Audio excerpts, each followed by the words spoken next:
Baik, sebagaimana yang dinyatakan oleh Bukhari dalam kitab sahihnya dengan sanad yang muttasil kepadanya, bahawa beliau, yakni Imam Bukhari, telah berkata, حدثنا محمد بن بشار حدثنا غندر حدثنا شعبة عن أبي حسين والأشعث بن سليم سمع سواد بن هلال عن معاذ الجبل قال النبي صلى الله عليه وسلم: يا معاذ، أتدري ما حق الله على العباد؟ قال الله ورسوله أعلم. قال أن يعبدوه ولا يشرك به شيئا. أتدري ما حقكم عليه؟ قال الله ورسوله أعلم. قال الله ورسوله أعلم. قال أن لا يعذبهم أو كما قال.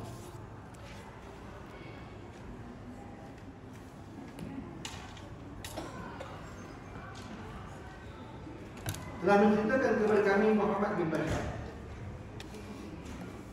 Maksudnya telah berkata Al-Bukhari telah menceritakan kepada kami Muhammad bin Bashar.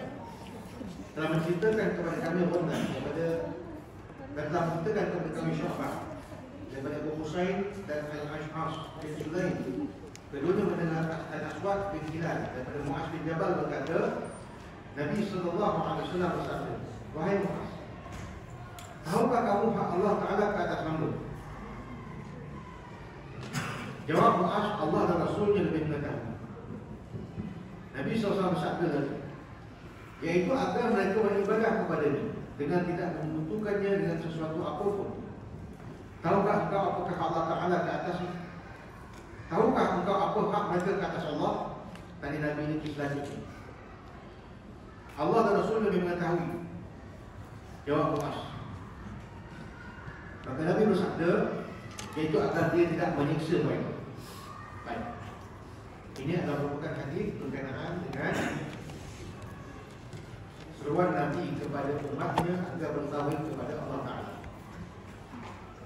Keterangan hadis, tengok pada muka surat 16, keterangan hadis. Menurut Al-Mastalani dalam Irsyadus Sari,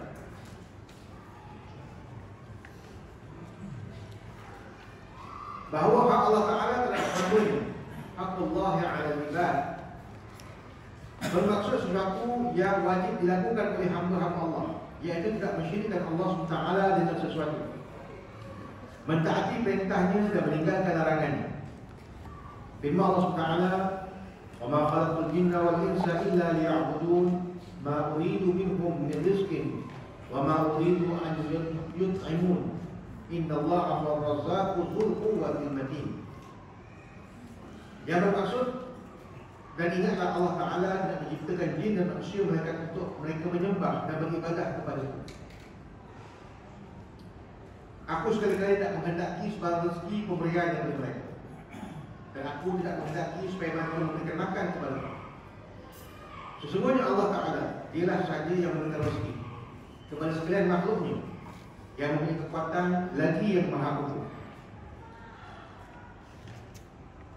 Mengenai tidak menyekutukan Allah Ta'ala, Allah Ta'ala berfirman, "Faman kana yarju liqa'a rabbih falya'mal 'amalan shalihan wa la yushrik bi 'ibadati rabbih ahada." Sesiapa yang percaya dan berharap dan pertemuannya dengan Tuhannya, hendaklah dia mengerjakan amal yang soleh dan jangan dia mempersekutukan sesuatu pun dalam ibadahnya kepada Tuhan. Baik. Hadis yang pertama telah kita baca tadi, berkenaan dengan hak Allah dan hak makhluk, ya, berkenaan dengan hak Allah dan hak makhluk. Bila kita sebut la ilaha illallah, tiada Tuhan melainkan Allah, maka kita telah faham di situ. Di situ terkandung apa yang kita namakan sebagai hak Allah dan hak makhluk. Maka apa yang dikatakan hak Allah Ta'ala itu? Yang dikatakan hak Allah Ta'ala yang wajib dilakukan oleh hamba-hamba Allah Ta'ala itu tidak mensyirikkan Allah Ta'ala itu dengan segala sesuatu. Itu maksudnya hak Allah. Dan hak pada makhluk, yaitu Tuhan, tidak mengazab mereka dengan sesuatu yang mereka tidak lakukan. Jadi dalam hal ini kalau kita lihatkan, Allah Ta'ala telah mengharapkan bagi dirinya untuk melakukan kezaliman. Bahawa Allah Ta'ala tidak pernah menzalimi hamba-Nya walaupun dengan segala sesuatu perkara, sebesar zarah sekalipun. Semua yang Allah Ta'ala jadikan itu ada hikmah, ada sebabnya. Walaupun ada benda yang kadang-kadang pada diri kita rasa macam tak kena, ataupun rasa macam tak boleh nak kena, tapi hakikatnya ialah Allah jadikan segala sesuatu itu ada sebab musabab. Baik. Jadi kita kena faham bila kita katakan kita sebutkan hak Allah Ta'ala pada makhluk, maksud kita dengan Allah Ta'ala itu apa yang perlu kita lakukan. Maka dalam hal ini Allah, Nabi SAW menyatakan jangan mensyirikkan Allah Ta'ala itu dengan segala sesuatu. An ya'budahu wa la yushriku bihi syai'an. An ya'buduhu wa la yushriku bihi syai'an. Ya, maksudnya tidak mereka itu menyembah yang lain daripada Allah, dan jangan mereka itu mensyirikkan Allah Ta'ala itu dengan segala sesuatu. Baik, tengok syarah dia pada muka surat 17 ya. Bila kita bicara tentang zat Allah Ta'ala, apa artinya zat? Maksud zat itu apa? Menurut ulama Usuluddin, makna zat itu adalah ma qama bi nafsihi. Jadi zat Allah Ta'ala yang kita sembah, zat Allah, zat itu apa? Ma qama bi nafsihi. Itu zat. Itu definisi bagi zat. Sifat apa sifat? Sifat ma qama bi ghairihi. Sifat itu adalah berdiri dia itu dengan segala yang lain. Maksudnya dia berdiri pada zat. Itu kita namakan sebagai sifat. Contoh kita katakan Abu. Abu itu nama, tapi yang ditunjukkan bagi nama itu Abu lah. Yang sifatnya macam mana? Sifatnya itu mungkin Abunya orangnya putih, tinggi. Itu kita namakan sifat ya? Dan dia ada namanya apa? Abu. Jadi bila kita nak kenal Allah Ta'ala tu, paling tidak kita kena kenal 4 elemen. Apakah elemennya? Elemen yang pertama adalah kita kenal perbuatan-perbuatan ya. Dan Abu tadi, dia ini adalah seorang guru contohnya, dan dia mengajar. Itu sifat dia mengajar ya. Dia mengajar itu perbuatannya mengajar, maka jadilah dia pengajar kan. Paling tidak kena tahu sifat. Jadi begitu juga Allah Ta'ala, kena tahu paling tidak kekuasaan, penciptaan. Yang kedua kena tahu dia punya nama dia. Siapa yang menciptakan ni? Yang menciptakan ni adalah Allah, Ar-Rahman, Ar-Rahim, Al-Malik, Al-Qudus. Nama. Baik. Terus dia bila kenal nama, kena kenal apa pula? Kena kenal sifat. Kena kenal sifat. Macam mana dia kata Allah ni? Allah ini wujud, wujud. Yang pada itu tidak ada awal dan tidak ada akhir. Dia tidak menyerupai dengan mana-mana makhluk. Dia tidak berkendakkan di atas ibadat dan perbuatan makhluk. Itu sifatnya. Itu kita baca wujud, tidak, bapak, mukhalafatu fa'al hawadi, kiamu ta'ala binafsi wahdanya. Itu kita katakan sifat. Maka dengan gabungan dari 3 perkara tadi, perbuatan, nama dan juga sifat tadi, maka fahamlah kita yang dikatakan zat. Sebab zat Allah Ta'ala itu satu benda yang tak sama dengan makhluk. Jadi macam mana kita nak tunjuk? Memang tak ada tunjuk lah. Macam mana kita nak nyatakan? Tak ada nak nyatakan lah. Habis itu macam mana? Kena beriman. Jadi nak tahu Allah Ta'ala itu bagaimana? Macam mana nak tahu Allah Ta'ala itu? Dengan kita beribadah kepadanya. Kita ibadat dengan kita solat, dengan kita membaca Quran, dengan kita berdoa. Maka di situlah akan timbul cahaya keimanan, kepercayaan kita tentang Allah. Maka ini yang kita sebutkan tadi, cara dan Allah. Mesti kita tahu perbuatannya, nama-namanya, sifatnya. Di situlah nanti akan ada zat. Jadi zat itu apa dia? Zat itu maqama binafsi, yang berdiri dengan sendirinya. Zat Allah Ta'ala tidak berdiri, tidak berjisim dalam masa, dan tidak berada di tempat atau di sesuatu tempat. Yang itu kita kena jelaskan, ya? Zat Allah Ta'ala itu dia tidak berdiri, berjisim dalam masa ataupun bertempat ataupun di sesuatu tempat. Sebab dalam definisi wujud atau ada ni, dia mesti ada 4 perkara. Kalau kita belajar ilmu tauhid, mesti ada 4 perkara. Apa dia? Pertama, berdiri, ada atom, susunan atom. Yang kedua, berjisim, saiz bentuk dia. Yang ketiga, bertempat. Bertempat ni dia ada 6 arah ni. Apa dia? Depan, belakang, kiri, kanan, atas, bawah. Dan yang keempatnya, dia tidak ada dalam masa. Maka 4 perkara tadi tidak berdiri, tidak berjisim, tidak bertempat dan tidak dalam masa. Maka ini syarat yang kita namakan sebagai Allah Ta'ala. Dia bukan berdiri, bukan berjisim, bukan bertempat, bukan dalam masa. Tapi 4 perkara ini juga adalah syarat bagi sesuatu itu ada. Nak katakan sesuatu itu ada, mesti berdiri, mesti berjisim, mesti bertempat, mesti dalam masa. Okey. Habis itu Allah Ta'ala macam mana? Berdiri? Tidak. Berjisim? Tidak. Bertempat? Tidak. Dalam masa? Pun tidak. Habis itu tak ada. Tak boleh pula kata tak ada. Mesti ada. Allah itu mesti ada. Habis itu macam mana dia cakap?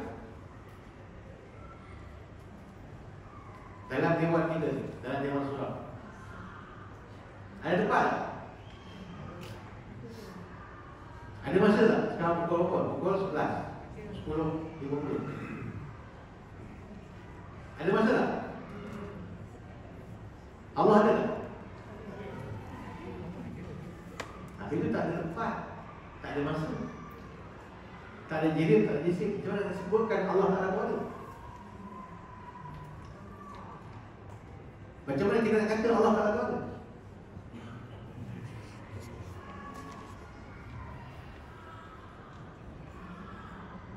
Macam mana nak kata Allah Ta'ala ada? Allah tak bertempat, Allah tak dalam masa.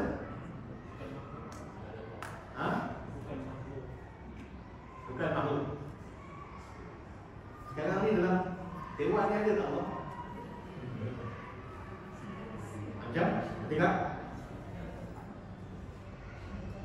Sebab tu kita katakan tadi keimanan, iman. Bila kata iman, dia tak terkait dengan masa, tak terkait dengan tempat dan tak terkait dengan apa pun. Dan ketika mana ditanyakan kepada kamu, wahai Muhammad, tentang Tuhan, katakanlah Tuhan tu dekat. Bila kata dekat kat situ, kita tak tahu dia punya zat dia. Yang kita tahu hanyalah sifat dia.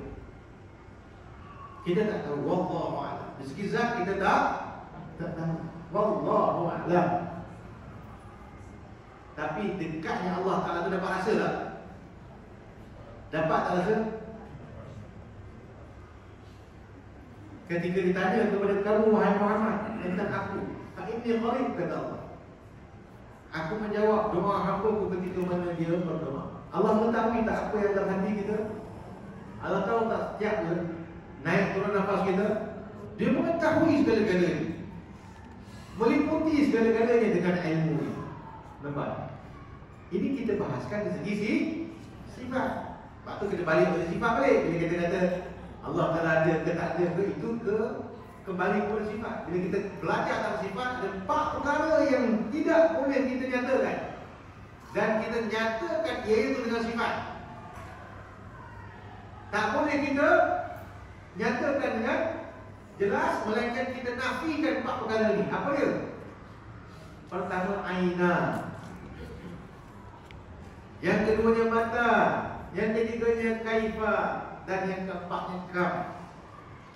Apa benda tu? Pertamanya adalah aina Allah. Tak boleh tanya aina Allah, di mana Allah. Sebab itu dah membicarakan tentang zat dia. Kerana Allah Ta'ala itu wujud saja, jangan bahas mana pun. Menafikan aina Allah, di mana. Maka di situ didatangkan oleh ulama Usuluddin dengan satu ilmu, satu sifat. Sifatnya apa? Sifat dia wujud. Bila kata wujud, bila zaman melamakan. Tanpa kita bicarakan masa ataupun tempat, menafikan aina. Yang kedua, menafikan mata. Bila? Sebab tu didatangkan sifat apa? Tidak dan bapak. Yang ketiga, jangan tanya tentang kaifah, bagaimana Allah. Maka didatangkan dua sifat di situ. Apa dia? Mukhalafatun al-hadith dan qiyamun ala nafsi. Dan tak boleh tanya kam. Kam itu apa? Berapa juzuk Tuhan ni? Di situ datangkan wahdani. Kerana Allah Ta'ala terisa saja. Tidak ada bahagian-bahagian bagi Tuhan. Bahagian bapa atau bahagian anak atau Roh Kudus pun ada. Maka 4 persoalan inilah yang menjadi perbahasan pada sifat nafsiyah dan syariah Allah. Jadi jangan kita ini tanya 4 perkara ini lah, sebab dinafikan semua 4 perkara ini untuk memahami akan zat. Dan ini juga hujah bagi orang-orang Islam bila ditanyakan di mana Tuhan kamu. Siapa yang tanya ni? Siapa tanya? Orang yang bukan Islam, yang non-Muslim. Dia kata contohnya, kamu sembah Tuhan, tapi di mana Tuhan kamu? Kami punya Tuhan kami nampak sekarang. Ini Tuhan kami ni kan, berhala dia lah. Jadi macam mana kita nafikan berhala dari Tuhan?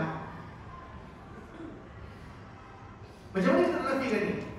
Orang yang bukan Islam kan tanya kita kan, awak orang itu pergi Makkah, ribu-ribu juga habis, sana batu juga dibuang. Saya sini grab RM40, sana batu cave, batu juga dibuang. Sama apa?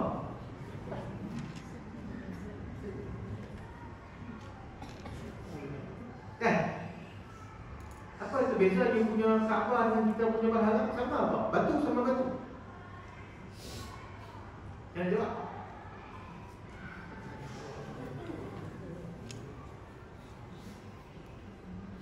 Satu, Kaabah bukan berhala. Kaabah apa? Kaabah kiblat. Apa beza kiblat dengan berhala? Pada kita kiblat tu wasilah je. Tak percaya, boleh tak kita naik Kaabah tu, kita pijak Kaabah? Boleh tak? Biasa je orang Arab pergi pijak Kaabah tu. Sebab apa? Sebab nak buang tai berbati kat atas. Boleh ke?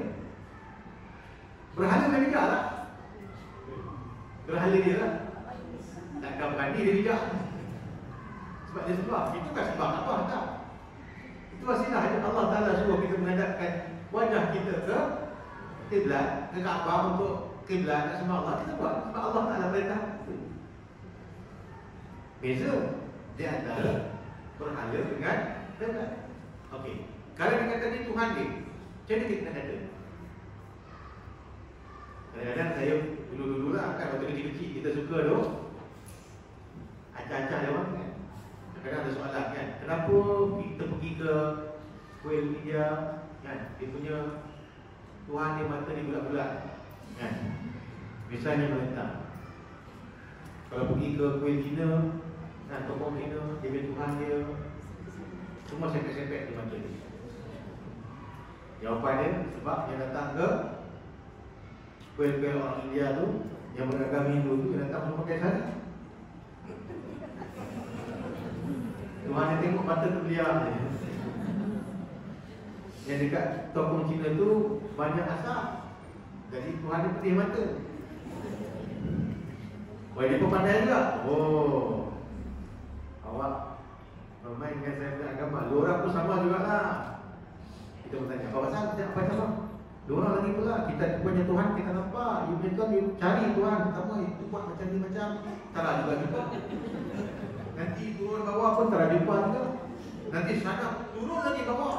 Cari dekat lantai pun tak ada jumpa. Last sekali kanan tak ada jumpa, kiri pun tak ada jumpa. Last sekali tengok kuku tangan juga lah. Mana yang punya Tuhan dia kata. Kita punya Tuhan nampak. Oh pula. Betul juga dia kata tu. Macam mana kita nak faham tu? Right? Jadi dia kata dia Tuhan dia. Nampak Tuhan dia. Maka kat situlah gunanya sifat 20 tadi.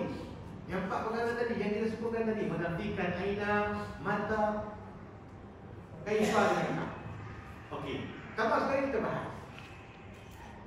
You kata Tuhan you ada. You nampak. Kita kata Tuhan kita ada. Tapi kita kata Tuhan kita ada. Tak nampak. Okey, sekarang ni you kata wujud. Wujud sama wujud. Okey. Kita tengok sifat dia pula. Yang kedua, you punya Tuhan bila ada? Dia kata Tuhan saya pergi beli lah. Oh, you punya Tuhan boleh beli ya? You punya Tuhan bila 20 tahun yang akan datang macam, oh kita kena cat balik. Oh, you punya Tuhan kena cat. Pada kita punya Tuhan tidak ada permulaan. Tuhan kita tidak ada pengakhiran. Wujud Tuhan kita. Okey. Kita pergi soalan yang ketiga pula. You punya Tuhan macam mana? Macam you juga lah. Kita punya Tuhan tidak disifatkan macam manusia. Sebab kalau dia sifat macam manusia, dia lemak dia manusia.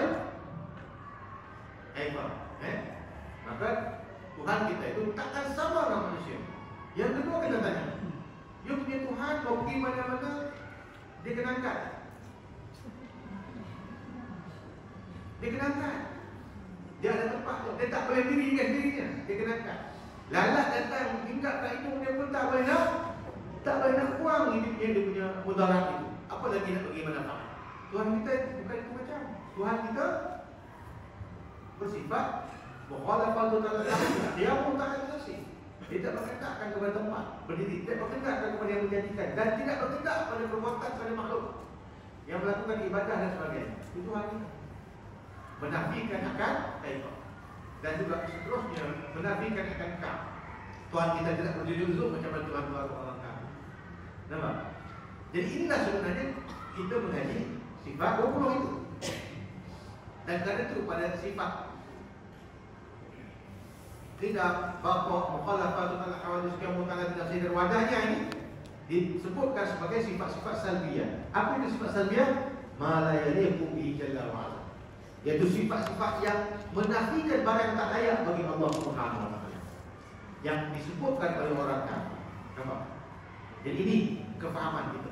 Bila mana kita sebut tentang Allah Subhanahu. Jadi bila kita sebutkan tadi tentang zat Allah Taala, maka dalam hal ini untuk mengenal zat itu mesti kita faham sifatnya, ya, dan juga nama-namanya paling kurang. Jadi apakah yang dikatakan zat? Zat itu adalah maqama bi nafsi. Zat Allah Taala tidak berdiri, tidak berjisim, tidak bermaksud dan tidak berada di tempat ataupun di tempat. Itulah atas langit ke atas aras ke apa, tidak begitu pahaman kita. Ya, bukan begitu. Baik. Menyatakan bahawa Allah Taala tidak bersifat esa akan menjadikan seorang itu syirik. Kalau kita ingin meletakkan bahawa Allah Taala itu tidak esa, tidak iaitu dengan sifat wahdaniyah, maka akan jadilah syirik. Jadi dalam hal ini hak Allah Taala itu ada makhluk adalah dengan kita itu tidak mensyirikkan Allah. Ya, sebab dalam Quran Allah katakan wa man kana yarju rabbih falyamal 'amalan shalihan wa la yusyrik bi ibadati rabbih ahad.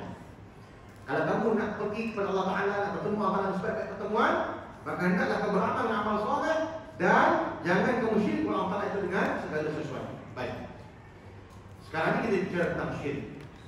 Kita bicara tentang syirik. Nak belajar tentang sifat 20, boleh tengok kat buku saya yang satu lagi, iaitu cerita tentang bagaimana dari awal sampai akhir kita bahaskan tentang sifat, juga asma dan juga seterusnya kepada rukun iman yang lain.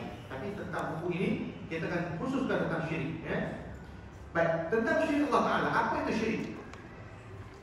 Syirik pada maksud berarti bersekutu. Syirik pada segi istilah bermakna mempersekutukan Allah Ta'ala dengan segala sesuatu yang lain daripada Allah. Rasulullah SAW bersabda, akbarul kabairi isyraku billah. Sebesar-besar dosa adalah syirik kepada Allah Subhanahu wa taala. Dan sebesar-besar dosa itu adalah syirik kepada Allah Ta'ala. Baik. Syirik bermaksud atau bermakna menyekutukan Allah Ta'ala dengan segala sesuatu yang lain dalam semua perkara dengan hujah yang tidak dapat ditolak lagi tentang keesaan Allah Ta'ala dan keagungan. Maka siapa yang menyekutukan Allah Ta'ala dengan sesuatu yang lain, sama ada pada zatnya, sifatnya ataupun pada perbuatannya, termasuk juga hukum syariatnya, adalah bermakna telah kufur dengan hakikat yang sebenar. Begitu juga seseorang yang kafir adalah dianggap syirik kerana mencabar kewujudan Allah beserta keesaannya dan kesempurnaannya dengan menerima sesuatu yang lain. Jadi bila kita nak faham syirik, maksudnya syirik ini tidak boleh kita menyekutukan Allah Ta'ala pada zatnya, pada sifatnya dan juga pada perbuatan. Dan nak fahamkan perkara ini, kita belajar bab wahdaniyah. Jadi dikatakan kamun fasil, muntasil pada zat, kamun tasil, munfasil pada sifat, dan kamun fasil pada perbuatan. Di situ kita menafikan juzuk-juzuk bagi Allah Subhanahu Wa Ta'ala. Ya, baik. Boleh juga dikatakan syirik apabila mendustakan risalah Nabi Muhammad SAW atau mendustakan sebahagian daripada dan telah mendusta sesuatu yang diwajibkan oleh Allah Ta'ala sebagai beriman kepada. Sesungguhnya Allah Ta'ala telah membuktikan hujah-hujah yang jelas dan kuat tentang kerasulan Nabi SAW. Segala apa yang disabdakan, diamalkan dan diakui oleh Rasulullah adalah wahyu daripada Allah. Maka siapa yang ingkar walaupun sebahagian daripadanya, maknanya dia tidak mengiktiraf apa yang dikemukakan oleh Allah Subhanahu Wa Taala, tidak mengakui kesempurnaan dan kebenaran hujah-hujahnya, adalah juga dianggap syirik kepada orang yang tidak reda dengan hukum Allah Taala dan sebahagiannya adalah hukum-hukumnya, dan dianggap hukum yang lain lebih baik dan lebih adil daripada itu. Baik. Jadi dalam hal ini bila kita katakan menyekutukan Allah Taala itu bukan hanya sekadar pada zat, tetapi dalam hal ini kita juga tidak dibenarkan untuk menyekutukan Allah Ta'ala ini daripada sudut hukum-hukum, daripada sudut pandangan syariat. Jadi ini satu benda yang penting untuk kita faham. Artinya tidak ada satu syariat atau perundangan, perlembagaan yang lebih baik daripada perlembagaan yang Allah Ta'ala tetapkan dalam Al-Quran. Apa yang Nabi SAW telah contohkan kita di dalam sunnah.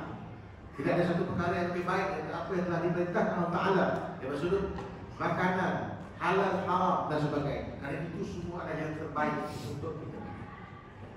Dan ini berlaku bukan hanya untuk orang Islam saja, tetapi untuk keseluruhan bangsa manusia. Jadi ini satu perkara yang kita kena faham, ya. Dan perkara ini juga boleh mendatangkan kekufuran jika kita menolak akan hukum-hukum daripada Allah Subhanahu Wa Taala. Ya, man lam yahkum bima anzalallah fa ulaika humul kafirun. Siapa yang tak berhukum Allah Taala boleh jadi kafir. Sebelum itu ada ayat, kalau tak berhukum hukum Allah Ta'ala boleh jadi fasik atau zalim. Tapi ada juga ayat yang katakan bila tak berhukum hukum Allah Ta'ala boleh jadi kafir. Ya, perbagian itu disyarahkan oleh para ulama. Baik. Jadi dalam hal ini yang penting untuk kita faham, tidaklah kita itu dibenarkan untuk syirik kepada Allah. Dan itu hak kita. Itu hak kita yang kita kena lakukan terhadap Allah Ta'ala. Yang untuk tidak mensyirikkan Allah dan dikehendaki kita itu beribadah dengan ibadah yang benar kepada Allah.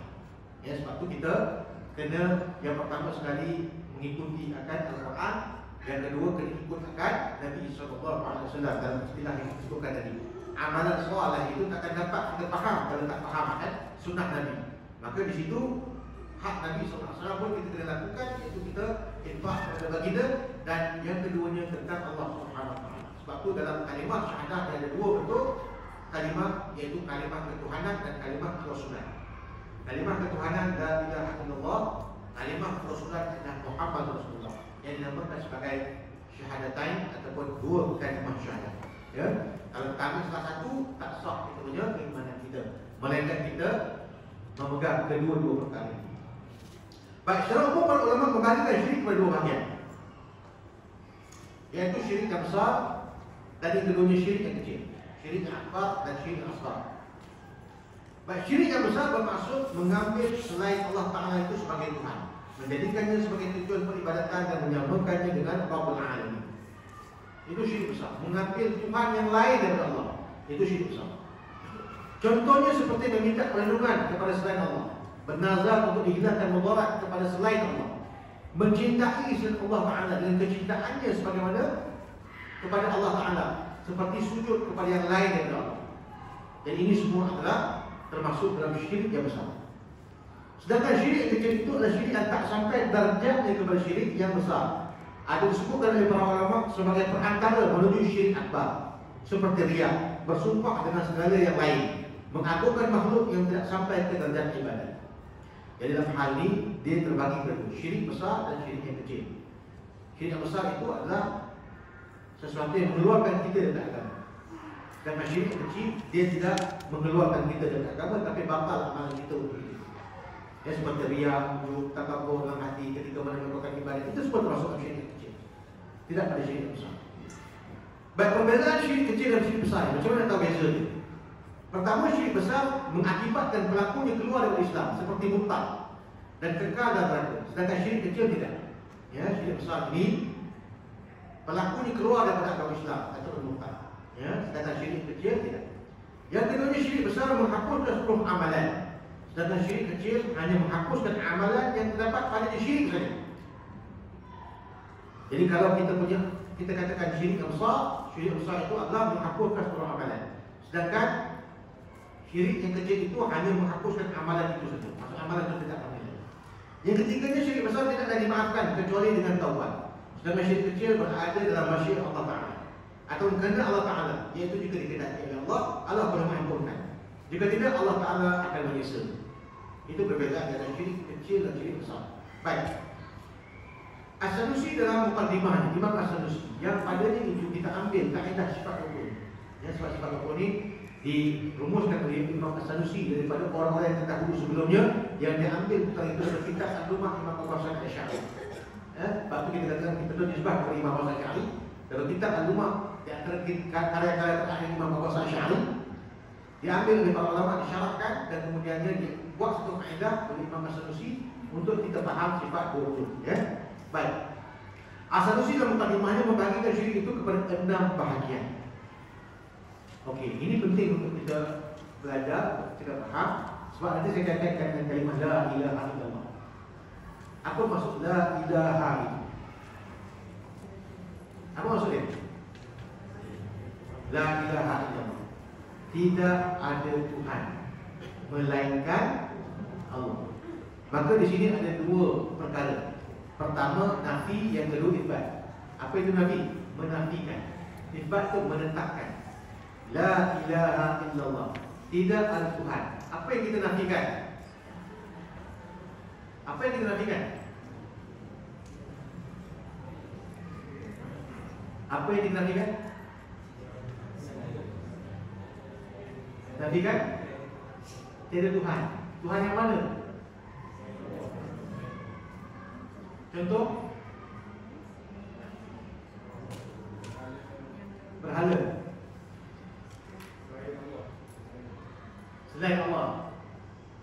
Berkata Syekh Al-Badiri, kalau kita buka kitab Syarah Sultan yang dikarang oleh Syekh Al-Fatani, barang siapa mengatakan la ilaha itu dengan menafikan Tuhan selain daripada Allah Ta'ala yang disembah oleh orang kafir, maka itu adalah kesalahan yang sangat besar. Itu adalah kesilapan yang sangat besar. Nampak? Apa yang kita nafikan itu apa kan? Nanti kita belajar. Ya? Sebab ramai orang kata bila kita tolak la ilaha itu, kita tolak sembahan orang kafir. Sedangkan ulama mengatakan siapa yang mengatakan demikian, dia terlibat dengan kesalahan yang cukup besar. Sebab tak faham tauhid. Sebab tidak faham tauhid. Tapi yang kita nafikan itu apa? Belajar. 6 syirik ini. Baru kita nampak. Yang kita tolak itu bukan hanya itu sebenarnya. Sebab itu bila kita faham la ilaha illallah, kena faham la ilaha illallah itu kena faham 2 perkara. Apa perkaranya? Pertama, sifat istighna Tuhan, dan yang keduanya sifat iftiqar Tuhan. Mustaqniun an kulli ma siwa. Yang pertama, kali Allah Ta'ala segala sesuatu, muftaqirun ilaihi kullu ma'ada, dan berkehendak Allah Ta'ala itu segala perkara. Maksudnya memang tak ada Tuhan selain daripada dia. Kalau kita kata Tuhan orang kafir, masih lagi kita berikan hak Tuhan kepada Tuhan orang kafir. Masih kita kata walaupun kita tak sembah, tapi kita masih memberikan hak kat situ. masih dapat kita samakan dengan hal ketuhanan. Sedangkan itu patut kita nafikan. Sebab tu para ulama tauhid mengatakan itu satu kesilapan. Dengan memberikan hak ketuhanan, dengan mengatakan Tuhan, itu batu bukan Tuhan. Itu silap. Ya. Jadi kita kena faham dulu ni. Dan insya-Allah saya uraikan tauhid baik. Menurut As-Sanusi, tauhid syirik ini ada 6 bahagian. Ya, syirik adalah lawan kepada tauhid. Tauhid lawannya apa? Syirik. Tauhid artinya keesaan. Syirik artinya banyak menyembunyi. Baik. Yang pertama dinamakan syirik ini adalah syirik istiqlal. Syirik ini adalah syirik istiqlal. Apa syirik istiqlal? Syirkul istiqlal iaitu menetapkan ada 2 Tuhan atau lebih yang berlainan seperti akidah Majusi yang mempercayai adanya Ahura Mazda, Tuhan cahaya, dan Ahura Tuhan kegelapan. Maksudnya dua-dua Tuhan ini dia sama tak kafir. Dua-dua diberikan hak ketuhanan. Disebut ini Tuhan, ini pun Tuhan. Dan kita tadi tak, Allah Ta'ala Tuhan, itu pun Tuhan. Tapi kita tak sembah, orang kafir sembah. Okey? Tapi jangan iktiraf, tak boleh iktiraf Tuhan. Nafikan dia, tak boleh. Baik. Nanti kita bicara pula macam mana bertimbul daripada Allah tu zikir Allah, zikirku. Nanti kita bicara. Ya? Itu dah bukan disiplin tauhid, itu disiplin tasawuf. Tapi kita bicara dengan dia lah supaya faham, ya. Baik. Jadi syirik yang pertama dinamakan syirik al-istiqlal. Meletakkan pada 2 bahagian ini Tuhan ni dua ada ketuhanan sebagaimana etikat kaum Majusi. Dia ada Tuhan cahaya dan ada Tuhan kegelapan. Satu. Yang kedua dinamakan syirik at-tabai, iaitu membahagikan Tuhan kepada beberapa bahagian. Daripada perkataan bab, ya. Menyatukan Tuhan dengan beberapa bahagian seperti akidah Trinity dalam agama Kristian. Akidah Trinity dalam agama Kristian. Seperti dikatakan adanya Tuhan Bapa, ada Tuhan Anak dan ada Roh Kudus. Ini juga ada tolak. Dan ini syirik dinamakan syirik at-tabai. Ada yang ketiga dinamakan syirik at-takrib. Syirik at-takrib. Macam mana syirik at-takrib ni? Seperti orang-orang kafir yang mereka itu beribadah selain daripada Allah dengan tujuan mendekatkan diri kepada Allah. Sedangkan orang kafir ni pun berhala, dia tak anggap Tuhan. Kita kata Tuhan, tak? Cuba tanya dia betul-betul. Dia sembah ni 7 Tuhan kan? Tak ada, ini semua dewa. Kita sembah Om saja.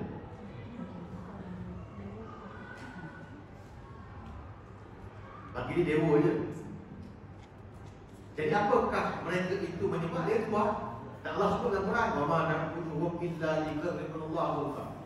Tidaklah kami sembah berhala itu melainkan untuk mendekatkan diri kami kepada Allah Taala sahaja. Dan dia pun anggap itu wasilah. Dan itu termasuk dalam syirik. Itu termasuk dalam syirik.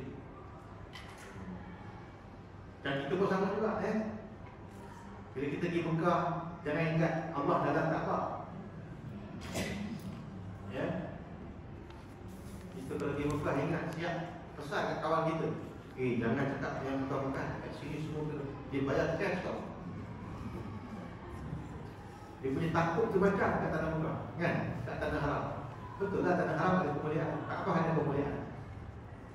Tapi jangan ingat Tuhan ada kat situ aja. Allah Ta'ala tu ada di mana-mana pun. Di masjid, di tempat kita, di rumah, ya. Tetap Allah wujud. Tapi kenapa bila sampai ke sana nak pergi sembahyang, dia pakai punyalah cantik tudung Siti Khadijah, kan, telekuk. Tapi kat rumah pakai hak ada, kat jalan sampai seminggu. Pakai kain, baju apa? Baju kelawar, sarung macam tu. Hak lagi pun sama juga. Kadang-kadang cukup-cukup syarat je, kan. Tidur tak pakai baju, pakai kain bekas, dia angkat kain bekas sikit, dia nak atas, ustaz sembahyang subuh. Apa beza sembahyang dekat Masjid Haram dengan sembahyang dekat rumah kita? Tak ada beza. Allah tak laku juga kita sebab cuma keberkatan. Kalau di Mekah tu punya lah nak kejar pergi masjid. Kalau kat rumah kita tu dengan azan sama kan? Nampak tak? Double standard kan? Kenapa dia macam tu? Sebenarnya yang kita kena ingatkan pada diri kita. Sebab tu tauhid sebenarnya dia bukan pada tempat, bukan pada masalah Allah. Kalau kita mengaji ilmu tauhid berbeza lah. Sebenarnya Allah Ta'ala tu situ lah. Maka Nabi kana wa yakunu bi dia. Allah dulu sekarang akan datang sama. Kita pun kena tu juga sama juga pegang je tu. Atas dasar syariat kita buat tak, tapi atas hakikat tu Allah sama tetap melihat kita. Allah Ta'ala kata fa ilam takun tarahu fa innahu yara. Kamu beribadah Allah Ta'ala itu sudah kamu melihat dia. Kalau tidak Allah, kalau kamu tidak melihat Allah, Allah pun melihat. Tak kira di mana. Itu patut kita rasa setiap ketika setiap masa. Itu. Kalau tidak nanti jadi masalah syirik kita dengan Allah Ta'ala. Okey. Tapi itu kita bicara ilmu tasawuf lah. Ini sekarang kita bicara tentang ilmu tauhid. Jadi yang ketiga itu namanya syirik at-taqlid. Yaitu beribadah orang-orang kafir ini dengan berwasilahkan berhala dengan tujuan nak mendekatkan diri kepada Allah. Okey. Itu yang ketiga. Yang keempat adalah syirik taklid. Syirik taklid yang apa dia? Beribadah kepada Allah kerana mengikut orang lain tanpa dalil dan penuh keraguan. Dia ikut Allah Ta'ala. Dia yakin Allah Ta'ala, beribadah dengan Allah Ta'ala. Tapi dia tak ada hujah, tak ada dalil, tak mengaji tentang tauhid. Tak kira lah dia mengaji tapi macam mana pun kan? Kalau ikut kita, dia kena mengaji dalam ayat 420 tu. Itu asas kita nak akidah Ahlussunnah Jemaah. Kalau dia kata saya tak boleh ikut ayat 420, saya nak ikut uluhiyah, rububiyah, asma wa sifat. Tak apa lah. Belajarlah yang paling tidak kita kena ada dalil. Itu cara dia lah kan? Walaupun kita nanti ada perbahasan itu sah, tak sah, itu soal lain. Tapi paling tidak kita kena ada dalil. Kita beribadah kepada Allah, kenal Allah Ta'ala dengan sifat-sifat. Tidak dengan taklid. Ya, tidak dengan taklid. Yang kelima, syirik asbab namanya. Apa dia? Menyandarkan satu kesan terhadap sebab tertentu yang bersifat adat. Seperti berpegang kepada manusia, berpegang bahawa manusia kenyang kerana makan, dan bukan kerana Allah yang mengenyangkan. Jadi di antara syirik yang kita tolak ini adalah syirik al-asbab, yaitu kita menyandarkan satu perkara itu kepada adat. Contohnya makan kenyang. Adakah makan itu yang mendatangkan kenyang? Tak. Makan itu asbab. Yang hakikat kenyang itu Allah lalu. Api itu dia membakar atas sebab. Sebab api itu asbab untuk dapatkan panas, bakaran. Tapi hakikat memberikan panas itu adalah pada Allah. Sebab ada ketikanya api walaupun ada tak membakar ketika zaman Nabi Ibrahim. Ada kadang-kadang makanan yang kita makan tidak kenyang. Bila? Ketika mana sakaratul maut nanti. Bila kita nak sakaratul maut, makanlah banyak mana pun takkan kenyang. Minumlah banyak mana pun takkan hilang haus. Maka di waktu itu hakikatnya sebab tidak menentangkan akan kesan atau musafah. Yang memberikan kesan itu hanya Allah Subhanahu Wa Taala. Mu'athir itu adalah Allah Taala. Cuma yang kita lakukan ini dinamakan sebagai sunnatullah. Janganlah pula bila kata api sudah hakikat tak membakar, itu hakikat. Janganlah kata tadi mengaji tauhid, kita try tauhid kita bakar api tak tangan, tengok terbakar lah. Ataupun makan tak berikan kenyang, hakikat kenyang itu bawa Allah. Tak payah makan seminggu, tak payah minum seminggu. Alamatnya inna lillahi wa inna ilaihi raji'un. Jadi asbab kena lakukan, asbab kena buat. Sebab Allah kata walan tajida li sunnatillahi tabdila. Sekali-kali kamu tidak mendapati sunnah Allah Ta'ala itu berubah. Memang itu sunnatullah yang Allah letakkan kepada anak untuk kita ikuti. Nak makan, nak kenyang makan. Nak pandai belajar, nak ada api panas, kena ada api lah. Itu adalah sunnatullah. Baik. Jadi itu kita lakukan asbab. Cuma kita tak katakan sebab itu pasti datang akibat. Dan inilah yang masuk nanti dalam sifat istiqrar pada la ilaha illallah. Jadi kita nantikan juga termasuk syirik ini. Bukan hanya sekadar orang kafir menyembah akan berhala dia, tak. Itu sebahagian. Tapi juga kita masukkan ke syirik ni. Jadi kalau kita nak cerita sebab syirik ni, makan pun syirik tau. Kalau kita anggap makanan itu memberikan kenyang kepada kita, kalau kita anggap ubat itu memberikan kenyang kepada kita, ada ubat memberikan baik kesihatan kepada kita, doktor memberikan kebaikan kepada kita secara mutlak, tak boleh. Sebab itu semuanya adalah merupakan asbab semata-mata. Dan tolakkan juga syirik ni. Nampak tak tadi yang la ilaha, la ilaha, tidak Tuhan.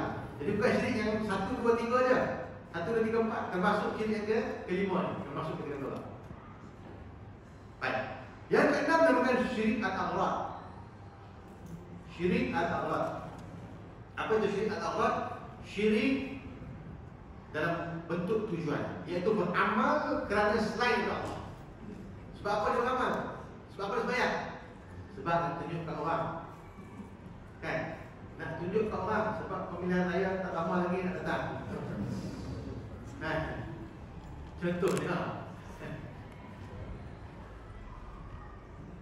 kalau ada lah benda tu, na'udzubillah, itu juga termasuk syirik. Nama syirik apa?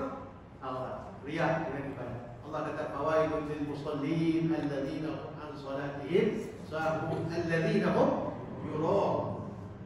Perkataan yura'un, celakalah mereka sembahyang, orang yang lalai sembahyangnya, dan orang yang menunjuk sembahyang kepada orang lain, termasuk mendapat kecelakaan dan kecelakaan dari Allah. Nampak? Jadi itu termasuk syirik al-aghrad. Itu 6 bentuk syirik yang kita kena nafikan, yang kita kena bebaskan diri kita. Baik. Untuk syirik pertama hingga syirik yang keempat, iaitu syirik apa? Syirik al-istiqlal, taba'i, takrib dan taklid. 4. Seseorang itu dikira kufur secara ijma'. Kufur secara ijma'. Adapun untuk syirik yang kelima, ia memerlukan perincian. Jika disandarkan kepada sebab tertentu semata-mata, maka dia dikirakan kufur secara ijma'. Jadi yang kelima tu, kalau dia kata itulah benda yang bukan, makan itu yang memberikan kenyang, api itulah yang memberikan, api itulah yang memberikan panas, dengan sains inilah yang memanjangkan umurnya, kan? Dipegang itu secara mutlak, maka dia kufur. Maka dia termasuk di dalam kufur. Na'udzubillah kan saya. Ya. Baik, yang kelima, ya. Kalau dia berpegang melalui perkara itu semata-mata dikira kufur saja. Jika dia meyakini bahawa ia memberikan kesan, memberi daya dijadikan oleh Allah Taala pada makhluk, tapi dia kata apa? Sebenarnya ya betul lah, kan? Tapi sebenarnya bukanlah makanan tu hakikat yang memberikan kenyang, melainkan memang Allah dah bagi pada makanan tu ada kelebihan untuk kita kenyang. Ataupun dikatakan api itu memanglah hakikat Allah Ta'ala yang bakar, yang berikan panas. Tapi memang api itu dia ada tabiat memang macam tu, dia memang memanaskan. Dia cakap macam tu, maka dalam hal itu dikirakan dia fasik dan ahli bidah. Kenapa? Kerana seolah-olah Allah bagi pada api itu kuat. Allah bagi makanan itu kuat. Apa kuat? Dengan tabiatnya dia memberikan kesan. Maka di situ ada 2 kodrat. Satu kodrat pada Allah, satu kodrat pada makanan. Kodrat pada Allah, kodrat pada api. Kodrat pada Allah, kodrat pada manusia. Dan dari segi etikat itu boleh membawa kepada kufur. Melainkan kita hanya melahirkan sebab Allah telah memberikan kepada kita kesannya. Wa huwa yut'imuni wa yusqini fa idza maridtu fa huwa yashfi. Kata Nabi Allah Ibrahim, dialah berikan aku makan dan berikan aku minum. Bila aku sakit, dialah yang menyembuhkan. Nampak? Okey. Faham? Bagi nombor yang ke-6, tadi nombor 1 sampai 4 kufur secara ijma'. Yang kelima, tengok cara dia pandang macam mana.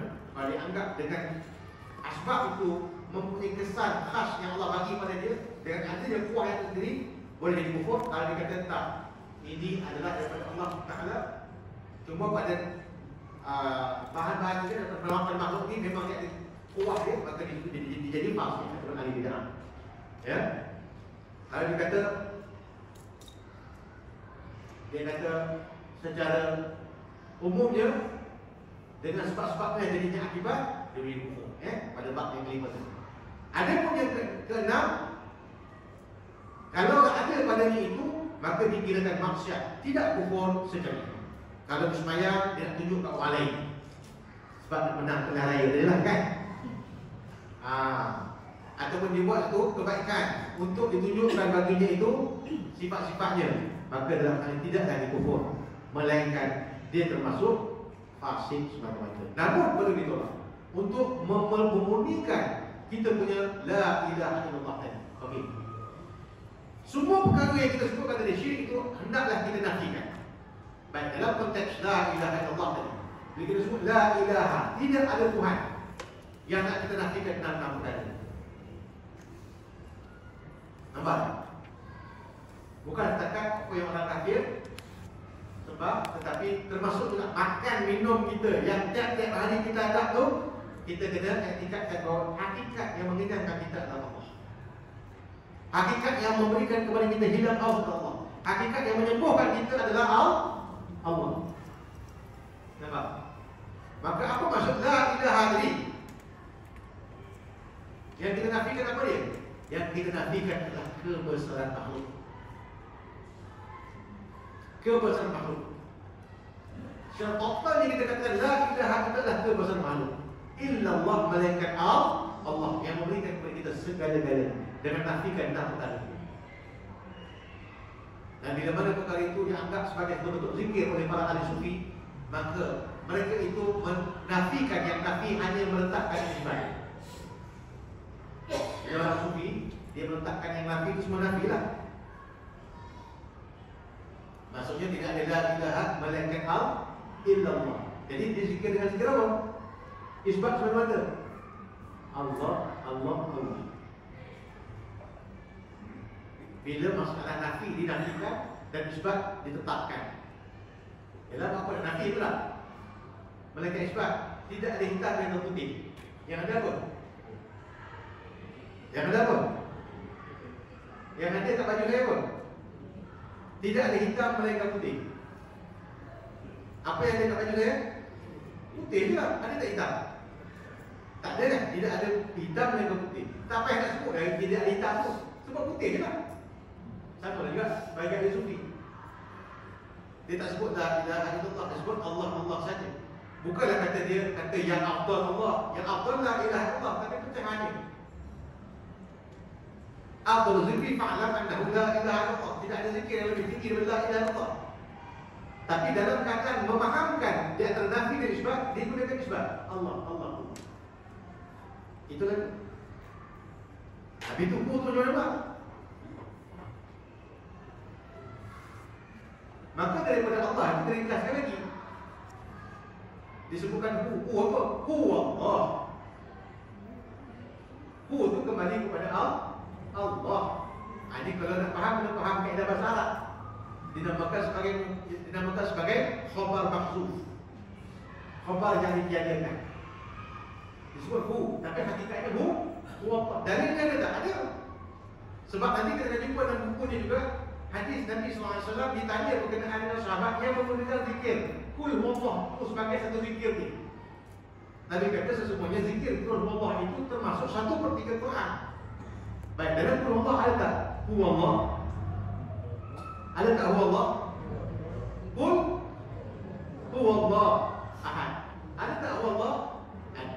Jadi perkataan hu itu apa? Dinamakan mubtada, Allah itu dinamakan khabar. Cuma khabar ini maksudkan ditiadakan. Jadi maksudnya hu. Mana pandangan ahli sufi.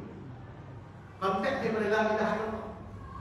Tapi nak terang ini lebih jelas, kena faham bahasa Arab. Bukan menafikan la ilaha illallah, tidak. Tetapi mereka melihat kepada sesuatu yang lebih perlu pada mereka, pada disiplin diri mereka, pada disiplin ilmu mereka, tidak pada disiplin yang lain. Boleh tak mubtada' mahzuf? Mubtada' yang dihilangkan boleh. La ilaha tu pun mubtada mahzuf sebenarnya.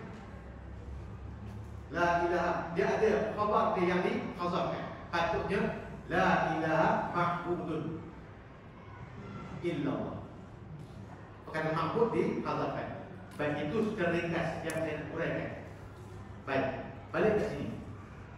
Jadi bila mana kita berzikirlah atau kita faham la ilaha illallah, apa yang kita nafikan? Apa yang kita nafikan?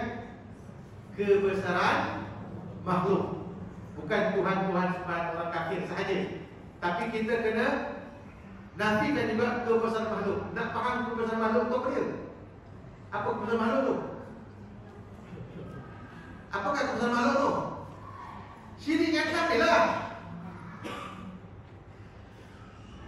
Jangan ada pada penyaksian kita syirik yang kafir, termasuk benda yang kita makan setiap hari, benda yang kita minum setiap hari, benda yang kita lalui setiap hari. Jadi tak ada duit sikit, dia pergi kepada pergi naik jabatan, pergi lompat, pergi bunuh lagi. Nampak tak? Maka jadilah apa yang Allah kata, afara'aita man ittakhadha ilahahu hawa. Tidakkah kamu melihat kebanyakan manusia itu menjadikan nafsunya itu sebagai Tuhan. Nafikan juga nafsu itu. Bukan setakat nafi Tuhan-Tuhan orang kafir. Nafikan juga nafsu. Yang membuat orang kafir menjadi Tuhan itu. Siapa yang buat itu? Manusia juga kan? Ideologi juga yang buat. Tolak kebesaran makhluk. Itu dia. Jelas? Jadi bila kata la ilaha illallah itu kita tolak nafi kebesaran makhluk. Illallah malaikat Allah Ta'ala. Baik. Berbalik kepada penjelasan hadis. Maksud hak mereka adalah Allah Ta'ala adalah la yu'adzibahu, iaitu Allah tidak menyeksa mereka. Imam Al-Qasalain menyatakan ini adalah kalam musyakalah. Kalam musyakalah. Apa itu kalam musyakalah? Iaitu menyebutkan sesuatu dengan lafaz yang lain kerana persamaan lafaz yang terdapat dalam ayat tersebut, atau memindahkan makna dari lafaz ke lafaz yang lain yang berbeza dengan tujuan pertimbangan dan sudut bahasa. Contohnya dalam firman Allah Taala, ya, Allah mengatakan qala Allahu ya Isa wa qala Allahu ya Isa ibn Maryam a anta qulta lin-nasi attakhiduni wa ummi ilahaini min dunillah qala subhanaka ma yakunu li an aqula ma laysa li bihaq in kuntu qultuhu faqad 'alimta ta'lamu ma fi nafsi wa la a'lamu ma fi nafsi innaka antal 'allamul ghuyub. Bahawa Allah menyatakan dalam Al-Quran dalam surah Al-Maidah ayat 116, Allah menyatakan, dan ingatlah ketika Allah berfirman, wahai Isa bin Maryam, engkaukah yang berkata kepada manusia, jadikanlah daku dan ibuku dua Tuhan selain Allah. Nabi Isa menjawab, maha suci engkau wahai Tuhan, tidaklah patut bagiku menyatakan sesuatu yang aku tidak berhak mengatakannya. Jika aku ada mengatakannya, maka tentulah engkau telah mengetahui. Engkau mengetahui apa yang ada pada diriku, sedangkan aku tidak mengetahui apa yang ada pada dirimu. Sesungguhnya engkau jualah yang maha mengetahui perkara-perkara yang ada. Baik, dalam ayat ini dia ada dua perkara yang kita kena faham. Apa dia? Pertama, Nabi Isa menyebutkan nafs, dan Allah menyebutkan pada diri juga ada nafs. Dalam ayat ini Nabi Isa mengatakan, aku tidak mengetahui apa yang ada pada dirimu. Ya, dikatakan kuntu, dikatakan ta'lamu ma fi nafsi wa la a'lamu ma fi nafsi. Baik, perkataan ini kalau kita lihat ini bukan kalam musyakalah atau kalam yang adanya itu ada perimbangan. Padahal hakikatnya bukan begitu. Padahal hakikatnya bukan begitu. Apa maksudnya? Tengok kat sini. Yaitu apa yang ada pada nafsmu wahai Tuhan. Sedangkan Allah tidak mempunyai nafs bagaimana manusia. Nafs ini dimaksudkan apa? Diri. Diri itu ada apa? Ada nafasnya, yang ada dia punya urat-uratnya. Kan, kalau kita nak bernyawa, adakah Allah Ta'ala begitu? Tidak. Tetapi untuk menyamakan akan bahasa ini.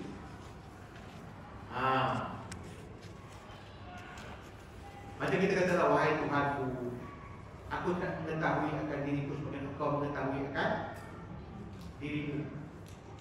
Perkataan dirimu, perkataan diri itu, kalau pada kita ada dia punya strukturnya, ada dasarnya, ada jiran-jirannya. Habis itu kita katakan Allah Ta'ala itu diri itu macam mana? Adakah jiran-jirannya? Tidak begitu. Tidak begitu. Dan ini kita namakan kalam apa? Dalam Quran dinamakan kalam musyakalah. Kalam musyakalah. Atau seperti firman Allah Ta'ala, wa ma qarullah wallahu khairul makirin. Mereka orang Yahudi yang kafir itu pun merancang tipu daya. hendak membunuh Nabi Isa, dan Allah pula membalas tipu daya mereka. Ingatlah, Allah lah sebagai pembalas jenis tipu daya ini. Bukanlah Allah Ta'ala bersifat dengan melakukan tipu daya dan terjejas dengan tipu daya orang kafir. Maha suci Allah daripada segala kekurangan. Tetapi ia adalah satu bentuk penjelasan bagaimana Allah menyelamatkan Nabi Allah Isa dan meninggalkan kaum kafir Yahudi dalam kesesatan dan kesesatan mereka yang mereka telah percaya, dan pada hakikatnya mereka terhina di hadapan. Jadi bab musyakalah ini adalah terdapat perbahasan yang mubarak dalam balaghah. Dalam Al-Quran dan hadis terdapat banyak lafaz yang sebegini yang perlu dibahas dan perlu ditakwilkan. Berkaitan dengan hak hamba dan hak Allah Ta'ala, dalam hadis di atas bukanlah bermaksud Allah terpaksa ataupun terikat untuk tidak menyiksa hamba-hambanya seperti yang mereka perbuatkan. Kan kita sebutkan tadi, apakah hak Allah, apakah hak makhluk. Hak Allah bagi kita tidak menyebutkan dia, dan hak Allah bagi kita pula ada kita, iaitu tidak mengazab kita tanpa sebab. Jadi kalau kita tengok dalam hadis ini, seolah-olah dia ada macam satu ikatan. Sebenarnya tidak. Ini adalah bab musyakalah semata-mata. Kita namakan sebagai bab musyakalah, iaitu mengimbangi kata sebagai lafaz yang wujud sebelumnya. Maka hadis ini menunjukkan bahawa manusia tidak mempunyai alasan di hadapan Allah Ta'ala nanti, bahawa mereka tidak diserukan kepada tauhid. Jadi Nabi SAW menyerukan kita kepada apa? Kepada tauhid tadi. Ini kerana Allah telah memerintahkan Nabi untuk menyampaikan risalah agama ini kepada keseluruhan manusia, dan mereka yang menolak risalah agama ini termasuk golongan orang-orang yang kafir. Jadi apakah tugas para Nabi? Tugas para Nabi adalah untuk menyerukan manusia kepada tauhid. Tugas Nabi SAW untuk menyerukan kita kepada tauhid, dan Allah Ta'ala menegaskan kepada kita dengan tauhid. Qul huwallahu ahad, Allahus samad, lam yalid wa lam yulad wa lam yakul lahu kufuwan ahad. Itu yang Allah Ta'ala bagi kepada kita. Sebab itu kedudukan tauhid merupakan kedudukan yang paling tinggi darjahnya, halnya dalam keagamaan kita atau dalam agama kita yang kita anuti ini, iaitu Islam. Dia mesti yang pertama sekali akidah, yang keduanya syariat, yang ketiganya adalah akhlak dan perilaku. Baik. Jadi ini benda yang kita sebutkan tentang hadis yang pertama tadi, ya, tentang bagaimana yang dikatakan hak Allah pada manusia, hak Allah Ta'ala atas manusia.